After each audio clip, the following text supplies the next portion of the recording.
Fala galera, e aí, tudo bem com vocês? Thiago Erasmo aqui, Pedrinho aqui na área, beleza?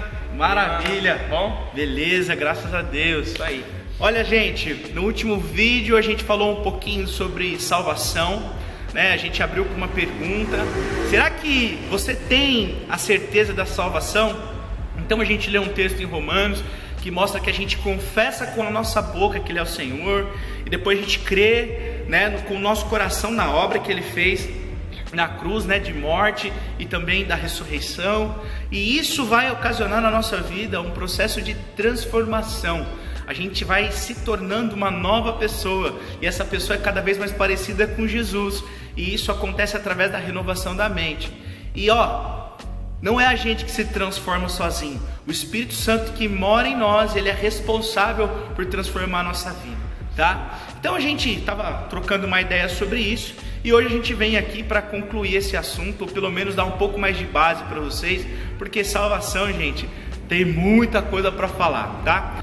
Então, para a gente continuar a falar de salvação, vou pegar um gancho do que a gente estava falando anteriormente.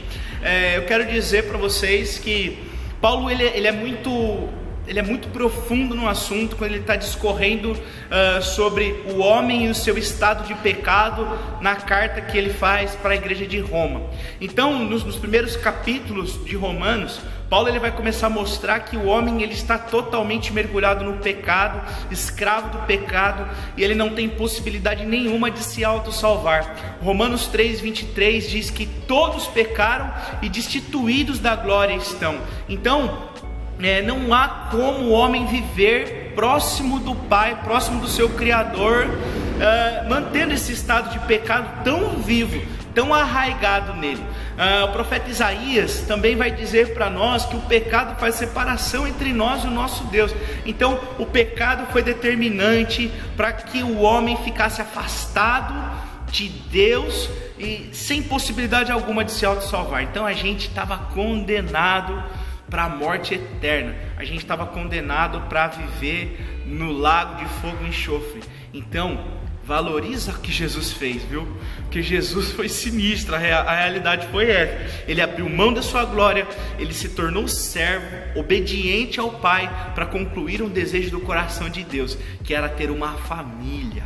Muito bom isso, né, queridos? Então, o homem ele não tinha condição de se salvar, mas Jesus veio e nos deu toda a possibilidade. Então, pela graça, hoje nós somos salvos. Você pode dar um glória a Deus por isso aí? Então, pensando nisso, Pedro, a gente, beleza, agora a gente está salvo, a gente tem essa convicção, mas como é que é a vida de um salvo, né? Será que existe uma evidência? Será que isso é notado ou não? Isso parece que fica meio esquecido depois que passa aqueles primeiros momentos, que nossa, agora eu estou em Jesus, eu estou salvo. Como é que é isso, cara? Cara, a partir do momento que nós somos salvos, muda tudo, sabe? O nosso comportamento muda. Só que o engraçado, né, que quando nós falamos sobre frutos, falamos sobre esse tipo de coisa, as pessoas acham que tem a ver com as outras pessoas. E na verdade não, Jesus ele veio para nos salvar, né, para nos resgatar. A vontade de Deus é que todos sejam salvos. Mas para que isso aconteça, primeiro ele faz em nós, para que depois ele faça através de nós. Então, depois que nós começamos a se relacionar com Ele, começamos a ter esse contato, é natural que a gente comece a apresentar as mesmas características, as mesmas atitudes de Jesus. Então, nós começamos a nos comportar igual a Ele, sabe? Então, é simples. O nosso temperamento muda, nós começamos a ter uma cosmovisão diferente, sabe? Enxergar as coisas com a lente de Jesus, com amor, tendo compaixão das pessoas.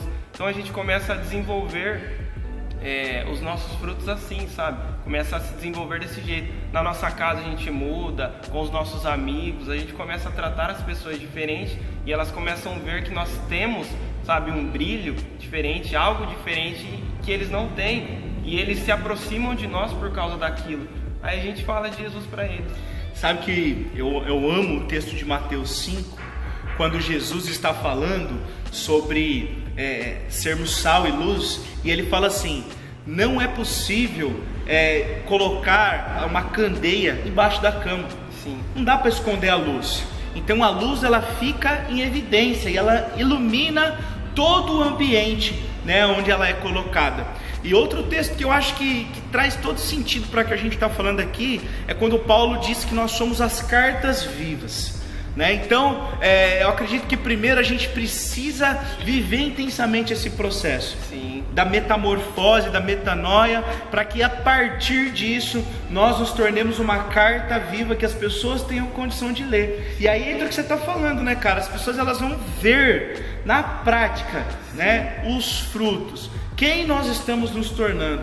E aí fica difícil elas não quererem viver aquilo que a gente está vivendo.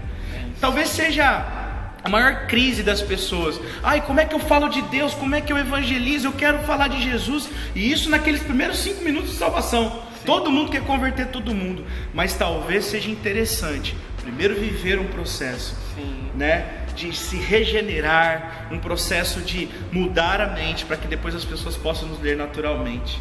Não é verdade? Sim, até porque nós só podemos dar aquilo que nós temos. Sem então dúvida. Primeiro tenha Jesus em você, para que depois você entregue Jesus para as pessoas. É verdade. Então, gente, nosso recado para a gente fechar esse assunto sobre salvação fica muito em torno disso.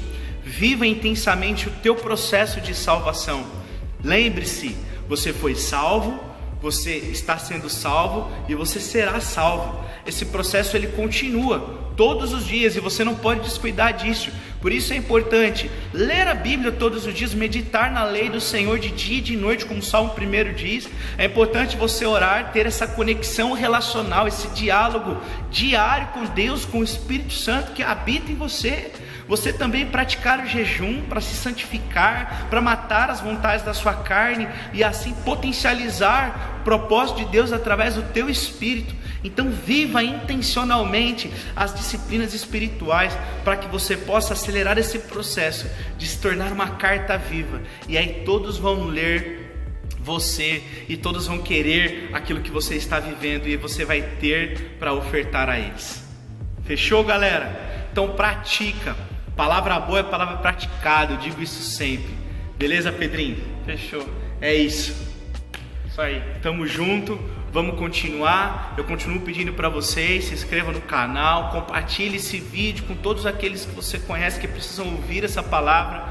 Deixe teu comentário aí embaixo para que a gente possa nos comunicar com você, nos relacionar com você, para a gente vai ser um prazer. Tá bom? Um abraço e até a próxima. Um abraço, galera. Tchau, tchau.